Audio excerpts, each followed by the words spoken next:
Le développement du champ Sangomar. Une nouvelle ère s'ouvre pour le Sénégal qui vient d'intégrer le cercle des pays producteurs de pétrole.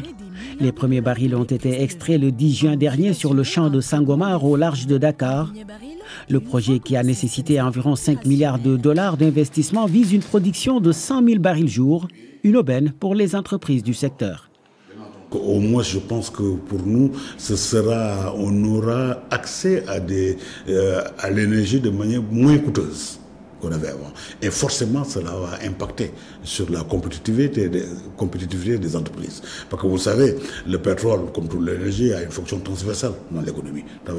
Donc tous les efforts, toute augmentation se répercute sur la compétitivité des entreprises, comme toute diminution. Et nous pensons qu'avec cette découverte et le pétrole existant, nous allons d'abord, avoir la disponibilité de produits beaucoup plus intéressante. Deuxièmement, on aura, on l'espère, une baisse aussi du coût du carburant.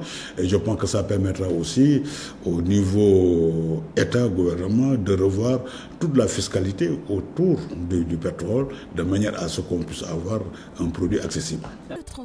Le Sénégal dispose également d'importantes réserves de gaz qui pourraient générer 100 millions de tonnes par an d'ici 2030. L'exploitation de ces hydrocarbures devrait rapporter en moyenne 700 milliards de francs CFA par an sur 30 ans. Et ça ne va pas changer nos vies du jour au lendemain. Donc c'est à travers quelques retombées, c'est des recettes fiscales dont peut bénéficier le Sénégal, ou bien une part des dividendes pour renflouer le budget de l'État et lui permettre donc de pouvoir davantage faire face aux ressources. C'est peut-être les possibilités de valorisation par la transformation sur place en évitant l'exportation à l'état brut de ces produits-là. Et bon, c'est ça qui pourrait en tout cas avoir un effet d'entraînement. Mais un effet d'entraînement sur l'économie. Parce qu'il faut peut-être prévoir d'autres exploitations, d'autres ressources, mais surtout arriver en tout cas à mettre en place une politique d'industrialisation efficace. Mais pour cela, bien entendu, il y a beaucoup de défis à relever. C'est la formation professionnelle. Nous sommes dans un pays de chômage où on manque de main-d'œuvre qualifiée. Ça, il va falloir mettre l'accent pour qu'on ait la main-d'œuvre pour pouvoir effectivement être utilisée. C'est également par rapport à l'énergie, parce que quand on parle d'industrialisation, il faut que l'énergie soit à un coût acceptable. Aujourd'hui, le prix de l'énergie est extrêmement cher au Sénégal, de telle sorte qu'une production industrielle à ces coûts-là, ce n'est pas tellement quelque chose de profitable. Une énergie accessible pour faciliter la diversification de l'industrie sénégalaise, c'est ce que prônent également les professionnels du secteur de l'énergie.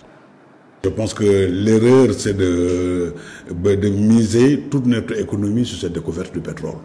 Non, je pense que l'économie doit pouvoir continuer à se faire normalement. Les recettes estimées du pétrole, c'est 700 milliards par an de francs CFA. C'est-à-dire que 10% du budget. Je ne pense pas qu'avec cela, qu'on doit reposer toute l'économie sur cela. Il faudrait ce qui se faisait normalement, de manière beaucoup plus renforcée, mais il faudrait aussi que découverte du pétrole, qu'il y ait des orientations vers un développement endogène, vers une industrialisation endogène. Et quand on parle d'industrialisation, au préalable, il faut régler le problème de l'électricité. Sans cela, et nous espérons qu'avec ces découvertes de gaz et de pétrole, on aura à améliorer la fourniture d'électricité du pays pour permettre une bonne industrialisation et que aussi on aura accès ces recettes sur des secteurs prioritaires tels que la santé, tels que l'éducation, tels que vraiment et tout ce qui est autour de la jeunesse. Mais des zones d'ombre subsistent encore autour des contrats d'exploitation jugés défavorables par les nouvelles autorités qui souhaiteraient les renégocier, ce qui, aux yeux des experts, comporte des risques.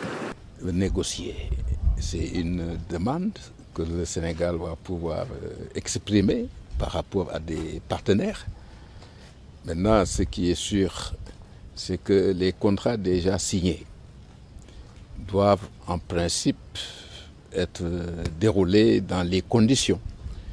Et si le partenaire est d'accord pour une renégociation, si on parvient à convaincre, ce serait une excellente chose. Mais ce qu'il faut surtout éviter, c'est en tout cas de revenir sur des contrats déjà signés ça peut entamer la crédibilité du Sénégal par rapport aux investisseurs. Cela peut également amener probablement à devoir faire face soit à l'arbitrage ou bien à une justice internationale. Et je pense que c'est ce qu'il faut éviter. La renégociation en convainquant les partenaires de la faisabilité. Maintenant, on verra bien.